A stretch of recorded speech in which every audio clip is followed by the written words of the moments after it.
Messi प्रिय दाजुभाइ तथा दिदीबहिनीहरू, आजको यो सुन्दर बिहानीमा प्रभुको नाउँमा तपाईहरु सबैलाई प्रेमपूर्वक अभिवादन।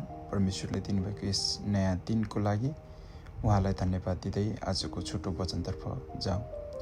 1 तिमोथी 6:12ले यो कुरा भन्दछ, विश्वासको उत्तम लडाई लड, अनन्त जीवन पक्रिराख। यसैमा तिमीलाई बोलावट भएको थियो जब तिमीले धेरै साक्षीहरूका उपस्थितिमा तिम्रो विश्वासको असल साक्षी दिएका थिए।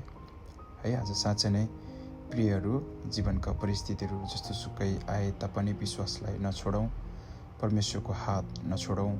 आजको दिन पनि विश्वासका साथ अघि बढौँ र हाम्रो जीवनबाट क्रिस्टको असल साक्षी दिउँ। आजको वचन तपाईको हृदयमा बसोस्, तपाईको विश्वास बलियो बनोस् र तपाईको जीवन अरूका लागि आशिष बनोस्।